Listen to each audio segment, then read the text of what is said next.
Shalom saudara-saudari yang dikasihi Tuhan Yesus. Melalui channel ini Standard Ministry hadir melayani Anda sekalian.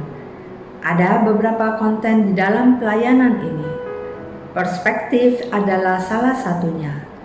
Konten ini adalah tulisan di dalam majalah Standard yang merupakan karya dari Pendeta Jim Mahoney.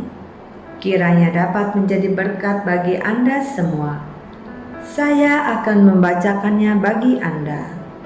Judul bacaan kita, Unta dalam Lubang Jarum. Apa maksud Yesus ketika ia berkata bahwa lebih mudah bagi seekor unta untuk masuk melalui lubang jarum daripada seorang kaya masuk ke dalam surga? Ada beberapa pemikiran dari para sarjana tentang apa yang Yesus ajarkan ketika ia berkata bahwa lebih mudah bagi seekor unta untuk masuk melalui lubang jarum daripada seorang kaya memperoleh hidup yang kekal. Orang Persia mengungkapkan sesuatu yang bersifat mustahil dengan ungkapan lebih mudah untuk memasukkan gajah ke dalam lubang jarum. Dan unta adalah adaptasi orang-orang Yahudi, sebab hewan yang terbesar di Palestina adalah unta. Ada teori yang mengatakan bahwa jarum yang dimaksudkan oleh Yesus adalah gerbang jarum. Kemungkinan sebuah pintu masuk yang sangat rendah dan sempit yang berada di seputar tembok setelah pintu gerbang utama Yerusalem ditutup. Pintu itu dengan sengaja dibuat kecil untuk alasan keamanan, dan unta hanya bisa melaluinya dengan menanggalkan setiap pelana atau pemasang dan merangkak dengan lututnya. Masalah dengan teori ini adalah tidak ada bukti bahwa gerbang tersebut pernah ada. Di luar itu, bagaimana bisa ada pengendara unta sinting yang harus berakrobat untuk melalui gerbang itu, sementara pintu yang besar jauh lebih mudah diakses?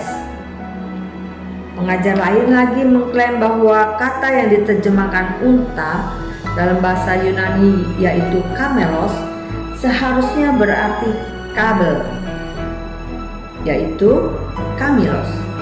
Dengan demikian ayat tersebut akan terbaca bahwa lebih mudah bagi kabel atau tali untuk masuk melalui lubang jarum.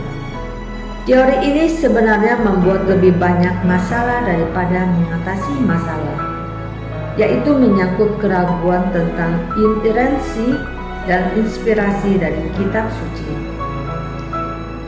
Penjelasan yang paling mungkin adalah bahwa Yesus menggunakan gaya bahasa hiperbola, sebuah kiasan yang melebih-lebihkan untuk penekanan sesuatu. Yesus juga menggunakan teknik ini di kesempatan yang lainnya, seperti balok di dalam mata seseorang dan menelan unta. Pesan Yesus sangat jelas adalah mustahil bagi siapapun untuk diselamatkan berdasarkan pada kemampuannya sendiri. Kekayaan dipandang sebagai bukti perkenanan Allah adalah sebuah kelaziman para rabi yang mengajarkan bahwa orang-orang yang kaya diberkati oleh Allah, dan oleh karena itu kemungkinan besar mereka adalah calon penghuni surga.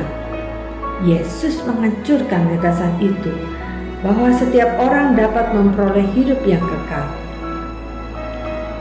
Para murid memiliki respon yang tepat untuk pernyataan yang mengejutkan ini. Mereka benar-benar heran dan bertanya, "Kalau demikian, siapa yang dapat diselamatkan?"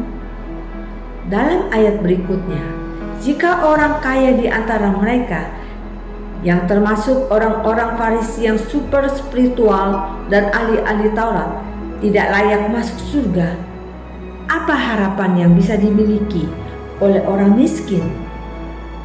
Jawaban Yesus adalah dasar dari Injil. Bagi manusia, hal ini adalah tidak mungkin. Tapi Tidak dengan Allah. Segala sesuatu adalah mungkin bagi Allah. Manusia diselamatkan melalui kasih karunia Allah, anugerah dan iman. Tidak ada yang kita lakukan untuk menghasilkan keselamatan bagi kita.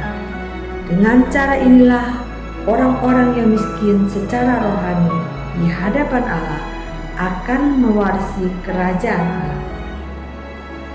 Orang-orang yang mengakui kemiskinan rohani dan ketidakmampuan mereka untuk melakukan apapun untuk membenarkan diri di hadapan Allah yang kudus.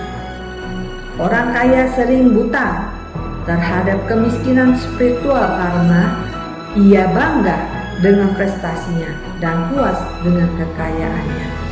Ia mungkin merendahkan diri di hadapan Allah, namun upaya itu adalah sebagaimana unta yang merangkak melalui mata jarum.